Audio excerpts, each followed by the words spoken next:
Chapter 835, The Nation of Souls! Hello, everyone. Welcome to Starvation episode of the podcast. We've been stranded out here without food or drink for weeks, and we're dying, but we're gonna attempt to do this anyway. With me, as always, is Hippocrit. I have scurvy, almost. Yeah, it's coming. We're dying. This week's chapter is chapter 835, and the name of that chapter is, of course, The Nation of Souls. The Nation of Souls! Brooke should have been here for this. In fact, this is going to be like Brooke's place. He's all about soul power. Oh, yeah. Okay. I know that you just maybe realized that he might have something to do with Big Mom's power. He could maybe take souls and move them around. He literally has a unique ability to quote-unquote move souls and sort of control people. So I think he's the soul man. And I think Oda kind of went out of his way to call it the soul fruit as opposed to anything else. But I'm getting ahead of myself. So let's... So this chapter was like... there was a lot of dialogue in this chapter that was kind of boring. Explanations. We learned how Big Mom's power works. So basically, she takes the souls of all her, civilians in Totland, and she uses their souls, parts of their souls, to put into inanimate objects and animals. And yes, that's how it works. I think it is.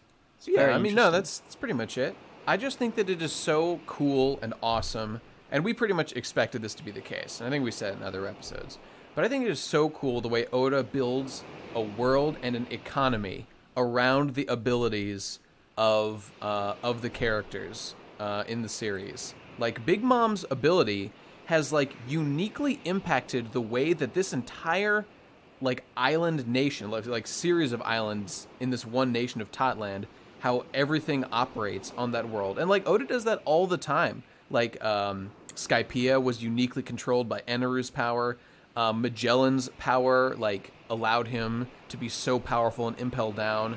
And just, the way that these things... The way that devil fruits are just integrated into the story, also, it's just, the way Crocodile used his sand power to fucking make everyone die in Alabasta. And the fact that story took place in a desert, obviously, Oda thought ahead and was like, okay, we're in desert place. We'll have Crocodile be a desert man. His powers will synergize perfectly. And you know what I love about that wasn't even the fact that Crocodile's powers made him super duper strong, even in Alabasta, which they did in some places. But my favorite thing about it was how he used them to make those sandstorms that fucked over Yuba, and was a part of Luffy's motivation because he saw the fat old man who had gotten really skinny, Toto, I think, how he the sandstorms kept fucking up his town over and over that he had built for the king, and he was staying there to just keep digging it out day after day. And Luffy had been there. He saw the sandstorms, he saw the town get buried, and he saw this guy's perseverance to undo it, and all of it tied back to the main villain of that arc and his direct impact on this character that Luffy liked. Man, that's the stuff, man. That's the stuff. One thing about One Piece is that it involves normal people in a the whole stuff with the whole thing about Alabasta is that it's the sandstorms are inciting a rebellion, right? And that's what Crocodile wants, but Crocodile gets away with it because nobody knows that he's doing it. And it's he's got this incredible power and he's really strong, but he's not just using it to just destroy towns and be evil like you would in any other shonen, where it's I'm going to destroy this big mass of cities and haha, boom, and they're all dead, but nobody cares because who cares? You don't know any of the people there. Yeah, even back then, it's just you care about everyone. It's true. Even back then, we already saw Oda being a genius, having Crocodile use his, very rare status of Shichibukai to give him political leverage to become this hero to the people of Alabasta so that he could frame the king and, be put into power once the king was kicked out because he was the one who had saved the nation or whatever. And it's just genius. I love that stuff. And so we're seeing that kind of great writing here again. And, it's I don't want to beat a dead horse, but that's exactly the sort of thing that you never saw in Bleach or rarely see in like Naruto or anything like that, which is why I get so annoyed when people conflate One Piece is just one of the big three. It's not. It's a million times better. But whatever, no matter. It's closer to Game of Thrones in terms of cool shit. It's just the best. It's got Games of Thrones stuff. It's got funny stuff. It's got cool fights. It's got Mashonen stuff that I love. It's got it all, baby. It's got it all. So, right. So the whole thing about the souls is as we had thought before, she takes souls, and it's cool. Like it makes sense the way it works. It's not like, oh, she just gets soul power. She actually has a tax that every 6 months they say leave or life. Those little cute black boys come by and they say to all the citizens, you gotta give us a little bit of your life, 6 months worth or whatever, or I assume you get the fuck out of here. And they pay the toll, and they use that sort of unique currency of soul power from Big Mom's fruit to I don't really know what the I don't know what the function is of having like living trees and like living food running around. I think Big Mom just likes it, and frankly, that's enough. I can totally buy that. She's a pirate. We already know she does whatever the fuck she wants to do, whenever the fuck she wants to do it, and I'm all about it. It's great. That's totally believable to me. She's a Yonko. She's a crazy bitch, but she fucks so good. I make time for that. It all makes sense. It's great. I love it. So we learned that. We also learned that the guy in the ground was the first. Was he the first husband of Big Mom? I thought he was the 10th husband. He was definitely not the first husband. He was just one of the fuck boys. One of them. I'm gonna look it up. It just says long ago, way in the past, I was once the husband. You know, I feel like he's gonna be. At the beginning of an arc, they always meet someone who's like ultimately really important. So it might turn out that he is in fact like her first husband, or someone who's like got a special place in her heart, and they'll like use their connection with him as leverage to like negotiate with Big Mom or make her come to her senses or whatever. And lol, he's not a giant. He's just got little baby legs. I don't know whether she'll because she killed. Well, she really injured one of her sons in that fit of rage. But I don't know whether she's kind of out of her mind, though. You know? Yeah, I guess. Yeah, that's a fair point. If she could hurt her son, she probably wouldn't give a shit about her beat up old husband. She got that baby. Who cares anymore? So but I really like how Big Mom just has a million husbands, and that's just the way it is. She's just having babies all day, just fucking spitting them out. It's awesome. I just think that's such a cool thing. Yeah, it is a pretty cool aspect of her character that you decided to make it about Big Mom is not just a name; she is literally a big mother. She's big, all right. It makes me wonder about the mechanics of how they get baby, but I don't want to think about it. But it's. I was just gonna say it's the term strong female character is a meme or whatever. But Big Mom is really an impressive individual. Like look at these uniquely feminine aspects of her that empower her. Like the fact that she is a mom and she has had all these kids and she's taken all these husbands. Like I'm just impressed. I know what you're saying. It's good. I know, but it's unique. It's unique. It's like Genghis Khan, only the female version. It's awesome. The fact that it's unique and that it's a talking point is like, yeah, it should just be whatever. It should just be like, yeah, it's cool. She's a mom. Well, it shouldn't be like, oh my god, guys, did you hear? It's a strong female character. No, I hear what you're saying about that. It's just she's particularly noteworthy because like with a guy like Genghis Khan, it's like pretty understandable that he could have a billion kids. Because, like, for a guy, it's really easy to, just fuck some slut. Well, I guess, yeah. And for a woman, it's, 9 months. It's significantly harder. And I don't know, like, One Piece has, like, slightly different biology from the real world. All I'm saying is, I have never, ever before seen a character who's, like, a mom who's just had a million babies. You know who she's kind of like? She's a little bit like Walder Frey, only, again, the female version who has herself had a million babies. And I kind of wonder if it has something to do with the soul fruit, and if it's made her more like vibrant or like fertile or able to produce life. I don't maybe I kind of hope not. I like it this way. Au natural, making babies. I think it's really cool. I like Big Mom a ton, and everything's great. Everything's great about it. Oh, and at the end we see her. Tons of fun. It is tons of fun. So we see her shitty son show up. This guy's like one of the 3 sweet commanders. Is he Minister one of those sons? Biscuit, Charlotte Cracker. And I just want to say for the record, if in the future you should ever hear me refer to him by the wrong name, I don't know, I cannot confirm nor deny that that may happen due to any time paradoxes that may be happening right now. But why is he named Cracker when he's the Minister of Biscuit? Doesn't make any sense. I hate it. It's annoying. Just should have been named Biscuit. Maybe the Ministry of Biscuit was named before he was born. Named before he was born. Well, I hate it. They should have changed the... Okay, because in Britland, biscuits are cookies, right? Yeah, I guess. So what are cookies? I mean, cookies are biscuits. Like, well, no, wait, let me think. Right. I don't understand the hierarchy. I'll explain. Cookie Okay. is what we refer to chocolate chip cookies as cookies because Maryland cookies are like a big import from America. Okay. They're called cookies, but you call everything cookies, and they just so happen to be chocolate chips. So we have now associated chocolate chip biscuits as cookies. So that's what cookies are, and then biscuits are just everything else. So Oreo is a biscuit. An Oreo is... No, that's wrong. Oh, no. Something's gone terribly wrong in the Everything United else is Kingdom. a biscuit except chocolate chip cookies. Oh, man.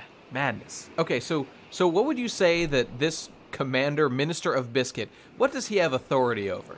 In your professional biscuit knowing of opinion. The thing about that is Cracker doesn't really fit into biscuit because it's more of a savory thing with cheese or whatever. Yeah, look at his armor. I'm looking at it right now, and those look to me like crackers. They look like Ritz cracker sorts of things. Yeah, salted crackers. But he's a sweet commander. Those can't be salty. Well, there might be like a Japanese sweet cracker thing. I mean, that checkerboard thing, it could be like pink and yellow or something delicious looking.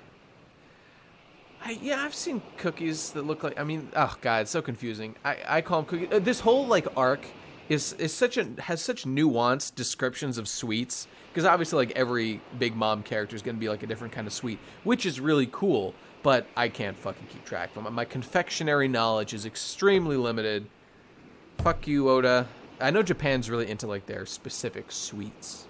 They have lots of weird sweet bread things. They do. Like That's melon always pond. confused me how there's more sweet bread than there is savory bread. Yeah. Melon Agreed. bread. I don't get it. It's infuriating. Other thing that happened this chapter was we saw this Brulee bitch has mirror powers, and that was cool. I liked... Oh, yeah, I don't know. Was this the first time we saw that, like... No, okay, it's been mentioned before that, like, minks have, like, a unique electro power. Because we saw her try to electrify, punch Brulee. That was cool. Yeah, I like Carrot. Yeah, Carrot's a carrot. And she's cute. I want to take her on a date and have sex. Like a rabbit. Like rabbits, yeah. I ship her and the bunny man who's around. I want them to get married. Just like Chopper and that reindeer lady. Same shit. I'm into it. Yeah. Also, her powers are just cool. Is this the first time Nami took her new Claim Attack out? Or has she It is. It definitely is the first time we've seen her new Climb Attack do anything.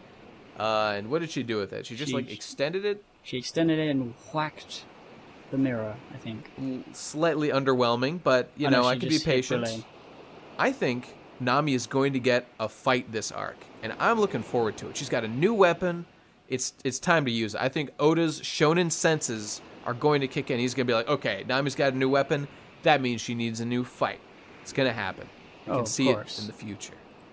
Oh, it's glorious. Oh, God, what if maybe Brook will finally get a good fight?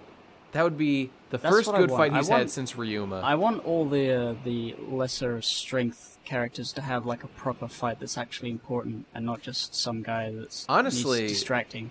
Yeah, the low power ones are usually more entertaining than the high power ones. Like, I mean, it's really cool when Sanji or Zoro, they're like, I'm gonna go Super Saiyan, and they do a thing, and it's like, yeah, but like Nami's and Usopp's especially, they're always like interesting because it's that you understand that the stakes are higher because they are not they're not invincible. If they get sliced in half, they're not going to get up after Zoro's. It's just he's been cut up more than he hasn't been cut up. He's got more cuts than skin. It's true, and not to mention like the lower power level and the more like specific powers of each of the like lesser strong characters like Nami and Robin. Well, not Robin's kind of OP, but like Nami is a good example, or Usopp. Like the moment where Usopp did his sniping in Dressrosa was like better than the entirety of all the other fights in that entire arc put together. I would agree. It was so awesome. That one moment was just the most hilarious thing. Just thinking about it made me laugh. It was the most badass, and it was the most like kind of scientific. The way that he like had like several stages of a rocket for that thing, and he was like, you're like, whoa, he is so smart. And it had that incredible comedic punch at the end. That was just literally the funniest thing. And it was a callback, and it was again, and it was all the science stuff, and not only all on that, top of that, but there was the hockey stuff going on. It was not only cool. all that. It was actually a really important shot to make because too. The girl, what's her face, she fell asleep, and then everybody stopped being a toy. It was like everyone's free. To be fair, at that point, earlier in the series when he first knocked out Sugar with that scary face attack, that undid the spell, and that was awesome. And what happened at that point was Law and Luffy didn't know that she was a threat, and if she had touched them, like. It would have been all over. Yeah, it would have been like everyone would have forgotten Luffy and Law existed because that's her power, which would have ruined their plans. So his sniping was pretty much equally important as what had happened before, but he did it again, and it was glorious. And I forget how we... Oh, right, because we were saying fights. We want little fights like that, or like little moments that highlight the specific skills of our characters. That's specific skill fights that actually affect the story, because like a lot of the time... They'll just be like, there's a bunch of characters and some of them need distracting, so Chopper, you take that. I mean, it works sometimes, because like, what was it, Sheepy9 in what it was, Eni's lobby. That was cool, because everybody seemed to have like, everybody was paired up, but, Even Nami got her own fight, and it was awesome. Yeah, but everyone was paired up, but some of the pairs switched, and then everything got muddled up, and everyone was going everywhere, and it's like... That's what I like about stuff that Oda does. Like, he took the idea of every good guy has a bad guy to fight, and then he still throws them in a blender, and they all go all over the place. Yeah, and it made a lot of sense. Like, of course Sanji... Oh, first of all, that fight against Khalifa with Sanji, the animation, some of the most stylish in the entire series. But even aside from that, like, of course he couldn't beat Khalifa. That's his thing. He can't do it. And so when he switched with Nami, who's a girl fighting a girl, just, thematically perfect. It was great. It was the best. And then Sanji goes on to beat a way stronger guy, that Jabura Wolfman. It was the coolest. It was the best. And I loved it. Yeah. But, I was going to say, Chopper kind of sucks when it comes to fighting. I don't think he's ever had a fight I really liked other than using Monster Point in Eni's lobby. He's, like, never had any other good fights. Against, when we first saw him in Drum Island, was not bad. His powers are just like too weird, and I don't get it. And I think the thing is like his Rumble thing. He gets all these different types of things, but like there's like Strong Point where he gets big fists, big arms, and then there's Jumping Point where he jumps high, and Karate Point. And I don't. It feels like some of the points are a bit like redundant. Yeah, like he's always still just being a different shape and punching and kicking things. His points were like never even very well fleshed out, like the specific usages or abilities in the first half, and now he's just got all new ones. So we're wiping the slate clean, which is fine, but we just haven't done anything with them yet. So I'm really hoping this arc, Chopper's here, now's a chance for him to get his, as far as I'm concerned, first like great fight of the series. I really liked his fight against Gidatsu and Skypiea. I thought that was cool, the Swamp Man. But now's a chance, Chopper. Impress me. Do it. Oh boy, and Brook needs a fight. These guys all need fights. That'll be great. Luffy doesn't even need a fight. He just go talk to Big Mom. That'll be cool.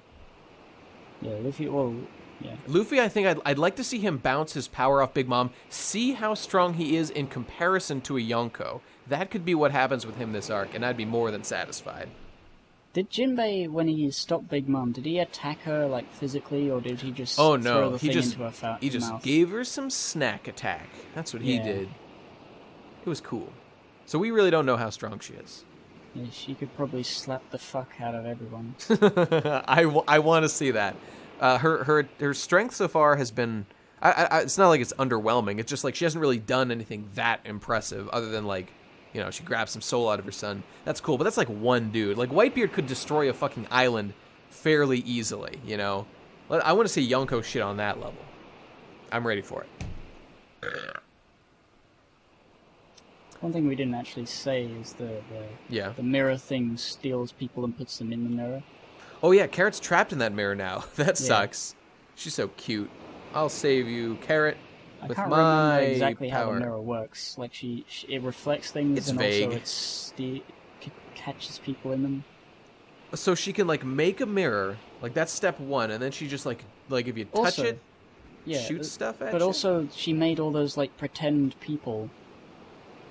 Or at the yeah, beginning, those like- were those like are reflections of reality, but like put onto something else. yeah, those are, seem to me to be pretty clearly animals that she changed into like she got the image of them and like applied the image of whoever was reflected in the mirror onto like an animal or whatever. So she can change people's shape. We saw that like she was Luffy at first, so she can change Yeah. her own shape. She's So really, crazy it's quite, bitch. It's like a Mr. Two sort of versatile power that can be used for a lot of things. Yeah, it's like Mr. Two's only significantly better in basically every way. we're seeing more and more of that as we go on. Like, Oda's kind of run out of ideas.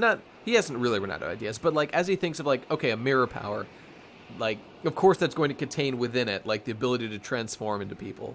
So like, it makes sense that it would have that ability and other stuff too. So unfortunately, some of the more basic ones are overshadowed. But you know, who cares? It's fine. It's awesome. I don't mind. And we shall see what happens next time. I think we're done. Anything else to say? No, not really. That's basically all that happened. It was a good chapter. It was kind of wordy. The most important things were we learned about that soul fruit. That was awesome. We learned about the economy of Totland. Can't wait to see what comes of it. And this Biscuit Man, Cracker Boy. Fuck you for having a confusing name. All right. That's it. Goodbye, everybody. Goodbye. Let's go fish for Sea King and then eat some. Yes. Goodbye.